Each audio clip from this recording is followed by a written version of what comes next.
جس بندے کے پاس علم کم ہوتا ہے اور عقل کو علم پہ غالب کرنے کی بھرپور کوشش کرتا ہے. ہاں روک دو فقہا پر امت کو، صحابہ بچ جائیں گے. صحابہ پہ روک دو، نبوت کی ذات بچ جائے گی. نبوت پہ روک دو، خدا بچ جائے گا. یہ دروازے مت کھولو بک بک کرنے کے. میں کہتا ہوں تو بہت بڑی ہستیاں ہیں موجودہ دور کو، علماء حق کو بک بک نہ کرو. میں بالکل کھلے عام کہتا ہوں، میری زندگی کھلی کتاب ہے. خلوت اور جلوت میں کوئی شخص ثابت نہیں کر سکتا. میں نے اپنے علماء جو مجھے بھی گندہ کھیں، میں نے ان کے خلاف کبھی ایک جملہ بھی کہا. اپنی زبانیں روک لو علماء کے خلاف، رک جاؤ گے آگے رکتے چلے جائیں گے، رکتے چلے جائیں گے. دین علماء کے علاوہ کون ہے جو ہمیں دے گا؟ ہمیں کون بڑھائے؟ السلام علیکم.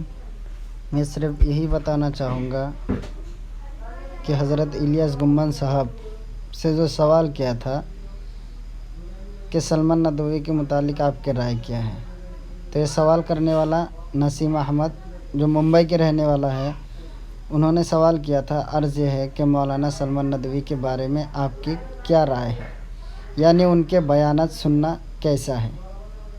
تو انہوں نے جواب میں بتایا وعلیکم السلام ورحمۃ اللہ وبرکاتہ.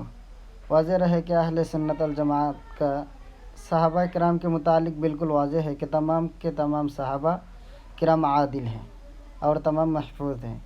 اسی طرح اصحاب کرام رضی اللہ علیہم اجمعین کی فضیلت کا اندازہ اس بات سے لگایا جا سکتا ہے کہ آپ صلی اللہ علیہ وسلم نے فرمایا کہ میرے سارے اصحاب ستاروں کی مانند ہیں، جس کی اقتداء کرو گے ہدایت پاؤ گے. لہذا اگر کوئی اصحاب رسول کو گالیاں دیتا ہے تو ایسی صورت میں وہ فاسق کہلائے گا اور وہ اس کی اقتداء میں نماز جائز نہیں اور ان سے تعلق رکھنا اور رشتہ کرنا جائز نہیں اور ان کے بیانات سننا بھی گناہ سے خالی نہیں. لہذا ایسے شخص سے خود بھی بچا جائے اور امت مسلمہ کو بھی اس سے آگاہ کیا جائے. تو خلاصہ کیا نکلا کہ حضرت سلمان ندوی صاحب صحابہ کرام پر کچھڑا وغیرہ پھیلتا ہے. ان کو لے کر کے جیسا کہ ہم سب کو معلوم ہے کہ حضرت امیر معاویہ رضی اللہ عنہ کے متعلق بہت کچھ کہا ہے. تو انہوں نے تو یہ بات غلط کیا، بہت ہی غلط کیا.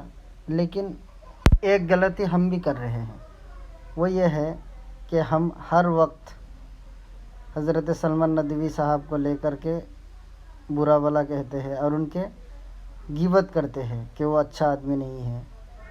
تو دیکھیے ہم اس نبی کی امت ہے جس نے منافقین کے بارے میں کبھی نہیں کہا کہ یہ منافق ہے، اور اسی طرح کا بھی کافر کو بھی گالی نہیں دیا.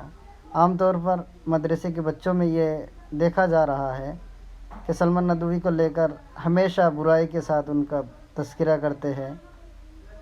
دیکھیے ایک حدیث تو آپ سب کو معلوم ہوگا کہ الغیبۃ اشد من الزنا، کہ غیبت زنا سے بھی بدتر ہے.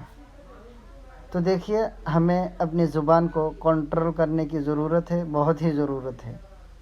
جو ہمارے بڑے ہیں اکابر ہے وہ ان کو سمجھائیں گے، یہ ان کا کام ہے. بلا وجہ ہم ان کے بارے میں برا بھلا کہہ کر کے اپنی زبان خراب کر رہے ہیں. لہذا ہمارے ذمہ یہ بھی ضروری ہوتا ہے کہ ہم ہمیشہ اس کے لیے دعا کریں کہ اللہ تعالیٰ ان کو صحیح راستے پر چلائے. کیونکہ دیکھیے یہ بھی ہمارے بڑوں میں سے ہیں. ایک زمانہ ایسا بھی گزرا کہ جب بھی ان کا نام لیا جاتا تھا تو لوگ بڑے خوش ہوتے تھے کہ ان کا تقریر سننے کو ملیں گے، وہ ہمیں نصیحت کریں گے، کیونکہ بہت بڑے آدمی ہیں. لہذا کسی کے بارے میں برا بھلا کہنا یہ تو غیبت سے خالی ہے ہی نہیں، اور دوسری وجہ اپنا وقت ضائع کرنا بھی ہے. قرآن میں آیا ہے ان المبذرین کانوا اخوان الشیاطین، کہ فضول کرنے والا شیطان کا بھائی ہے.